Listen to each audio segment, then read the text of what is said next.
नमस्कार दोस्तों। मैं Rajat Mehrotra, financial doctor, consultant guide, आज आपके सामने फिर से उपस्थित हूँ एक नए विषय को लेकर और एक नई जानकारी को लेकर जिसने पूरी दुनिया को हिला के रख दिया है। जी हाँ, हम बात कर रहे हैं 2026 का आगमन हुआ और 2026 के आगमन के साथ ही पूरी दुनिया में एक वित्तीय संकट छा गया। उसका कारण एक ही था, अमेरिका के सबसे ताकतवर आदमी डोनाल्ड ट्रंप, जो वहाँ के प्रेसिडेंट हैं।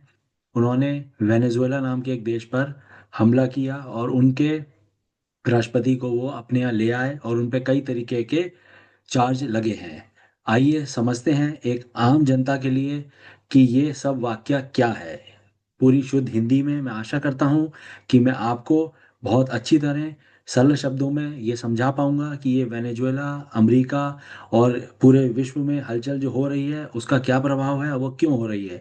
हमारे चैनल को लाइक करिए, सब्सक्राइब करिए, फॉलो करिए। चैनल का नाम है मनी मैटर्स बाय रजत मेहरोत्रा। मैं आपका अपना host, financial doctor, consultant guide, आज आपके सामने फिर से उपस्थित हूँ एक ऐसी विषय के बारे में बात करने के लिए, और हम निरंतर आने वाले दिनों में इस विषय पर बात करते रहेंगे। तो चलिए हम समझते हैं कि वेनेजुएला, अमेरिका और जो हुआ है वो क्या है। अब जनवरी 2026 की शुरुआत हुई। अमेरिका ने वेनेजुएला पर हमला किया, सबको पता है हमला किया, और पूरी दुनिया चौंक गई। ठीक है, लेकिन सवाल यह है कि वेनेजुएला ने ऐसा क्यों, क्या हुआ कि वेनेजुएला पर अमेरिका को हमला करना पड़ा। ठीक है, तो आइए समझते हैं कि वेनेजुएला राज्य या वेनेजुएला देश क्या है।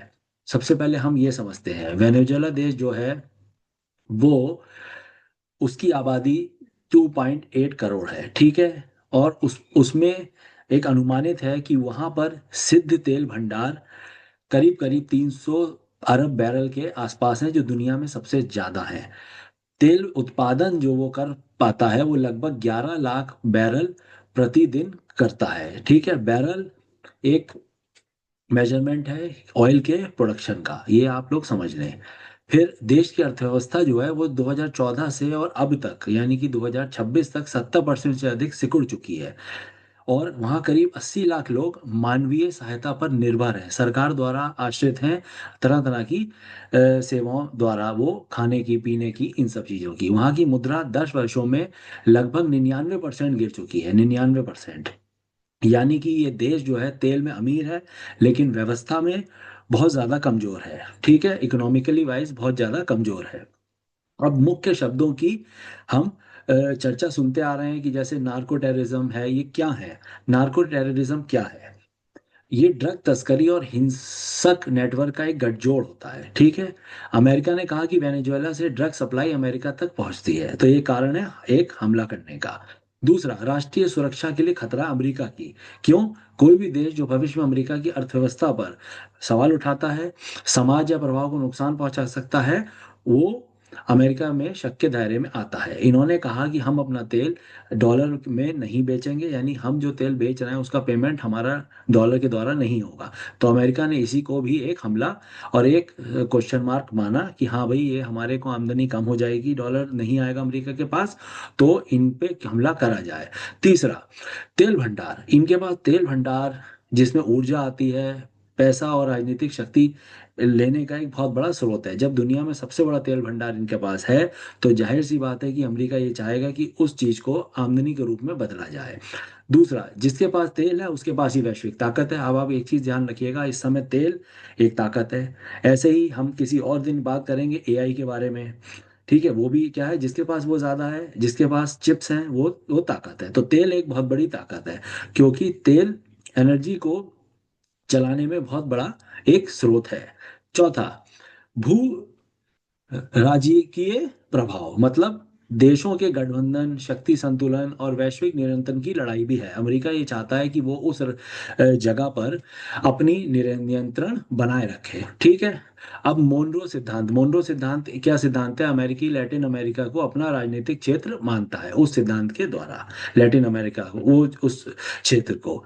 फिर रेजिम चेंज।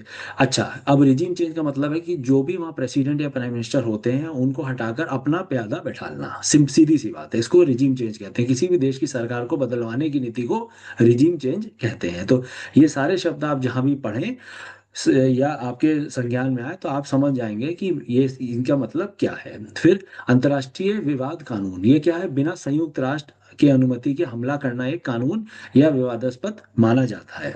लेकिन अमेरिका चूंकि एक शक्तिशाली देश है, यूएन में उसके सबसे ज्यादा परसेंटेज ऑफ ओनरशिप है, इसीलिए उसने हमला किया और यूएन भी यहाँ पर चुप है। घरेलू राजनीति, घरेलू राजनीति क्या है? किसी भी देश के विदेशी कार्रवाई से नेता अपनी छवि को मजबूत दिखाते हैं। क्या कि डोनाल्ड ट्रम्प यहाँ पर ये दिखा रहे हैं कि देखो, हमने वहां पर ड्रग की तस्करी को रोका, हमने वहां पर आपत्तिजनक गतिविधियों को रोका, और ये अमेरिका के हित में हम कर रहे हैं, ये है। अब 2026 में एक्चुअली हुआ क्या? जनवरी 2026 में अमेरिका ने वेनेजुएला पर एक बड़ा सैन्य अभियान चलाया, ये हम सबने अखबार में पढ़ा। इनके राष्ट्रपति निकोलस मादुरो को हिरासत में ले लिया और अपने यहाँ लेके न्यूयॉर्क में उन पे केस पे कार्रवाई कर रहे हैं। इसमें कम से कम वेनेजुएला के 24 सुरक्षा अधिकारी मारे गए, ठीक है, और अमेरिका के भी 7 सैनिक घायल हुए। हालांकि ये शांतिपूर्ण हुआ, लेकिन इसमें कुछ मरने की खबरें आई। कई देशों ने इस पर आलोचना की है, लेकिन चूंकि अमेरिका सबसे शक्तिशाली देश है, इसलिए कोई भी आगे बढ़ के उस पर तीखी प्रतिक्रिया देने के बावजूद कोई एक्शन नहीं ले पा रहा है। अमेरिका ने वेनेजुएला की तेल परिसंपत्तियों पर नियंत्रण की प्रक्रिया शुरू कर दी है, और कार्यवाहक राष्ट्रपति को भी निर्णय दिया है कि हम इससे होने वाली आमदनी को अमेरिका रखेगा। अब इसके बाद अमेरिका ने कहा कि अगले 5 वर्षों में 100 अरब अमेरिकी डॉलर से अधिक का निवेश करके वो वेनेजुएला की जो पुरानी रिफाइनरीज हैं वहां से तेल उत्पादन करेगा और उसको 3 गुना तक बढ़ा के ले जाना चाहेगा, ठीक है। जो अभी है, अभी जो तेल उत्पादन हो रहा है उससे 3 गुना बढ़ा, क्योंकि वहां पर भ्रष्टाचार, करप्शन, इंडस्ट्री का बंद होना, ये सब चरम पे था, ठीक है। अब अमेरिका ने एक और सरल शब्दों में आपको समझाता हूँ कि अमेरिका ने हमला क्यों किया। इसका असली कारण, पहला, बहुत कारण है कि पहला कारण है तेल। क्यों है? वेनेजुएला का तेल भंडार अमेरिका के लिए भविष्य की ऊर्जा सुरक्षा है। अगर उसको सस्ते में वो तेल मिल जाता है और उस पे ओनरशिप, यानी कि उस पे उसकी पैठ बन जाती है, तो वो उसके लिए दुनिया में राज करने का एक बेहतरीन उपाय होगा। दूसरा, अगर उत्पादन, अभी उत्पादन वहां पे 1.1 मिलियन है, ठीक है, उससे बढ़ाकर अमेरिका उसको करना चाहता है 3 से 4 मिलियन बैरल प्रतिदिन। अगर ये हो जाता है तो वैश्विक तेल कीमतों पर नियंत्रण होगा अमेरिका का, पहली चीज। दूसरा, अमेरिका को रणनीतिक फायदा भी होगा।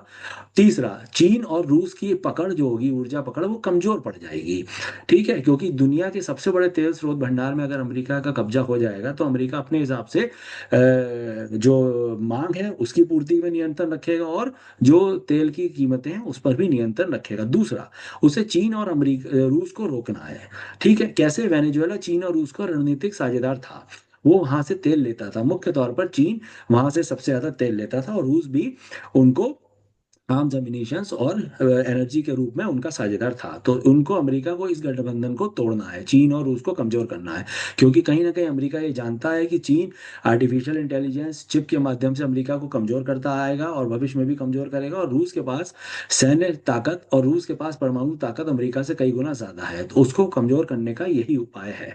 तीसरा, लैटिन अमेरिका पर उसको नियंत्रण करना है, उस क्षेत्र पर या पूरे क्षेत्र पर अमेरिका निसंदेह ही इस इलाके पर अपना प्रभाव और अपना कब्जा जताना चाहता है, जो कि बहुत जरूरी है। किसके द्वारा? अमेरिका के द्वारा। अगर ये हो जाता है तो ये एक बहुत बड़ा प्रभाव होगा। उसके बाद ड्रग तस्करी, ये एक आधिकारिक बहाना है, ड्रग तस्करी बहाना है, क्योंकि अगर आप देखेंगे तो ड्रग ड्रग तस्करी जो है, वो ड्रग तस्करी सबसे ज्यादा कोलंबिया और मेक्सिको के द्वारा हो रही है, ड्रग तस्करी। अमेरिका में यहाँ पर ड्रग तस्करी का स्रोत। तीसरा, ड्रग तस्करी का आधिकारिक बहाना है। जैसे हमने बताया, ड्रग तस्करी को नैतिक और कानूनी अधिकार के रूप में इस्तेमाल किया जा रहा है, लेकिन असली जो खेल है, उनका असली खेल आपका है, अमेरिका का असली खेल है तेल, तेल, तेल, तेल। अब ये ध्यान रखिए, अब तेल से होने वाली एनर्जी, उससे रिलेटेड खनिज पदार्थ, ये हम आगे के वीडियोस में आपको समझाएंगे, लेकिन आज अभी के लिए आप ये समझें कि भविष्य की यहाँ पर इनको तेल, तेल, तेल ही चाहिए। तो ये बहाना, किसी बहाने से तो उनको गिरफ्तार करेंगे ना, किसी बहाने से तो हमला करेंगे। चौथा क्या है? घरेलू राजनीति। विदेशी सैन्य सफलतापूर्वक ट्रंप की राजनीतिक छवि को मजबूत करना चाहते हैं कि ट्रंप शांति फैला रहा है, ट्रंप जो है गैर कानूनी गतिविधियों पे अंकुश लगा रहे हैं। तो ये सारी जो कुछ चीजें हैं, इससे ये समझ में आता है कि भाई देखिए, उनको एक बहाना चाहिए कि हमें ने गलत गतिविधियों को रोका, ये है बस। अब सरल शब्दों में अगर आप इस पूरे निष्कर्ष को समझेंगे तो वो ये है कि ट्रंप ने वेनेजुएला पर हमला इसलिए किया क्योंकि वहां पे तेल है। दूसरा, सरकार अमेरिका विरोधी थी वहां पर, क्योंकि वो डॉलर में पेमेंट के पक्ष में नहीं थे। तीसरा, चीन और रूस से उनकी दोस्ती ज्यादा थी, गहरी थी, उसको भी उन्हें तोड़ना है। देश कमजोर था, बिल्कुल सही बात है, देश की अर्थव्यवस्था बिल्कुल जीरो हो चुकी थी। चौथा, अमेरिका को रणनीतिक लाभ है तेल के रूप में, वो तेल का बादशाह बन जाएगा और वो तेल को नियंत्रण करेगा निकट भविष्य में। तो यह हमला ड्रग्स से कम बल्कि सत्ता से जुड़ा ज्यादा लगता है। ठीक है, तो आज के लिए इतना ही।